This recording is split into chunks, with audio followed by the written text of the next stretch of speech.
Assalamualaikum warahmatullahi wabarakatuh. Selamat pagi semuanya. Hari ini kita akan belajar mengenai laporan laba rugi. Nah, kemarin kan kalian sudah membuat neraca saldo setelah neraca lajur ya. Jadi di situ akan diketahui ada kolom laba rugi dan ada kolom neraca. Nah, untuk selanjutnya kita masuk ke tahap pelaporan keuangan. Di tahap pelaporan keuangan ini, untuk step yang pertama kita akan buat yang namanya laporan laba rugi. Bagaimana cara membuat laporan laba rugi? Sebenarnya yang sudah kalian kerjakan dari neraca lajur itu adalah laporan laba rugi tapi dalam bentuk kolom yang ada di neraca lajur. Nah, sekarang kita buat yang seperti laporan laba rugi. Yang pertama adalah kalian sebelum membuat laporan laba rugi, seperti biasa ditulis dulu nama perusahaannya. Kebetulan kita adalah nama perusahaannya itu Dila Galeri, berarti di sini kita ganti menjadi Dila Galeri. Nah, kemudian di sini sudah tetap laporan laba rugi dan periode yang berakhirnya kita ganti menjadi periode yang berakhir pada 31 Agustus 2022. Jadi tinggal ditambahin aja 31 Agustus 2022.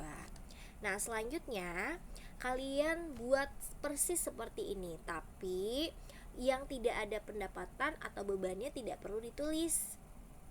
Misalkan kita cek ya dari neraca lajurnya agar lebih mudah untuk mengklasifikasi pendapatan dan beban. Kita tulis dulu judul subnya yaitu pendapatan, kemudian dicek nih di neraca lajurnya ada pendapatan jasa tidak. Sepertinya ada ya, kalau tidak salah jumlahnya itu adalah 1650. Nah, kita tulis nih pendapatan jasa. Di neraca lajur ada pendapatan sewa tidak? Sepertinya tidak ada. Jadi pendapatan sewanya kita tidak usah tulis. Nah, langsung kita beralih ke jumlah pendapatan. Nah, ingat jumlah pendapatannya ini kita tulisnya dia agak ke kanan ya. Jadi di sini dia agak di sebelah kiri, kemudian untuk jumlah pendapatannya kita buat ke kanan. Nanti jumlah pendapatan ini akan sejajar dengan jumlah beban. Jadi tidak boleh menyatu dengan pendapatan sebenarnya boleh, tapi agar lebih mudah terbaca ya, makanya kita pisahin. Nah, oke, jumlah pendapatan sudah. Lalu yang kedua adalah kita cari beban usahanya. Nah, sebelumnya kita tulis dulu beban usaha. Beban usaha di neraca lajur itu ada banyak ya. Kalau tidak salah itu ada 4 ya. Kalian tidak perlu menyamakan seperti ini ya. Tidak perlu nyamain seperti ini. Kalian samakan dengan yang di neraca lajur Dila Galeri. Kalau tidak salah bebannya itu ada beban gaji, beban iklan, beban penyusutan ya, semuanya kalian tulis. Nah, setelah kalian tulis, kalian jumlahkan, jadinya jumlah beban, lalu dikurang. Nah, hasilnya bagaimana?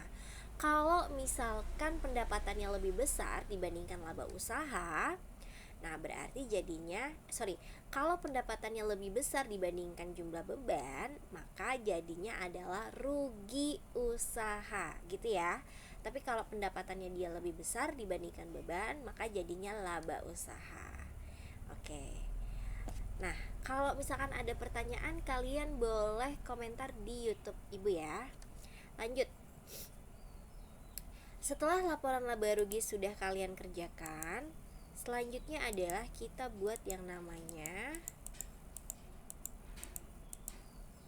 laporan perubahan ekuitas. Nah, di sini laporan perubahan ekuitas atau yang disebut dengan modal, dia tuh nunjukin perubahan modal pemilik atau laba yang tidak dibagikan dalam satu periode akuntansi akibat transaksi usaha selama periode akuntansi tersebut. Nah, jadi kita akan melihat bahwa ternyata ada perubahan modal nih. Kalau misalkan ada prive, ada laba berarti akan menambah modal. Kalau prefer dia akan mengurangi modal. Oke, kita lanjut aja deh.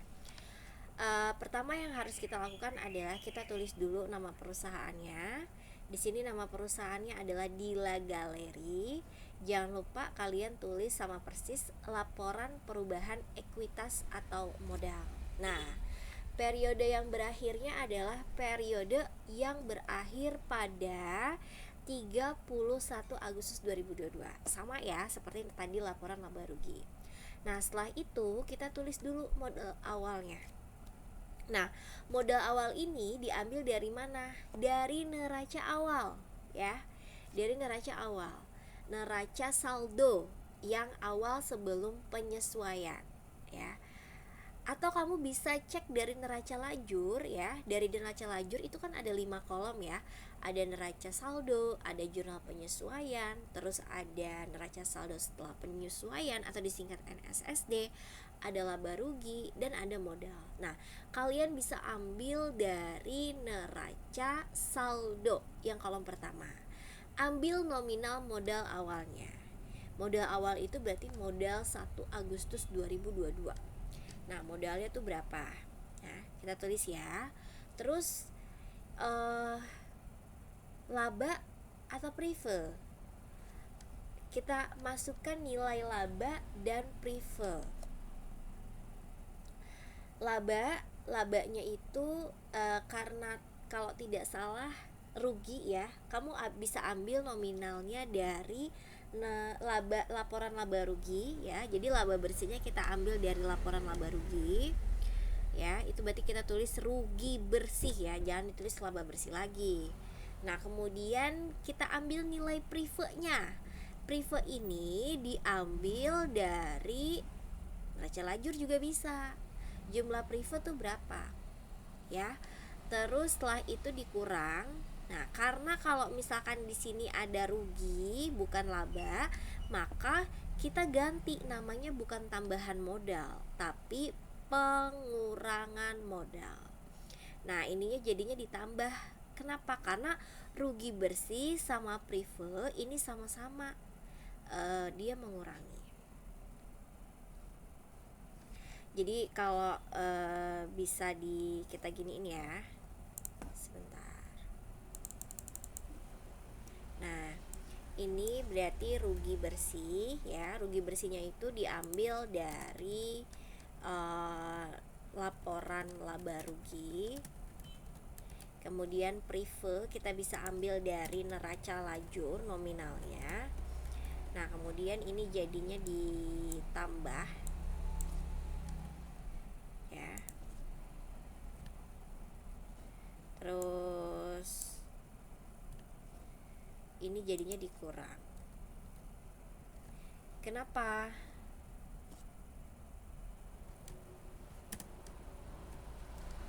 Karena rugi dan prefer ini mengurangi modal. Jadi kita tulis pengurangan modal. Nah, sehingga modal akhirnya akan menurun ya nilainya, seperti itu. Oke, sampai sini ada pertanyaan atau tidak? Kalau tidak ada, kita lanjutkan LKPD kalian ya, membuat laporan laba rugi dan laporan perubahan ekuitas. Tidak perlu untuk dikumpulkan berupa LKPD-nya. Kalian tinggal upload saja jawabannya di Google Classroom. Nanti akan Ibu cek jawaban kalian betul atau tidak. Kalau misalkan salah, nanti tinggal kalian revisi saat pertemuan di hari Rabu ya.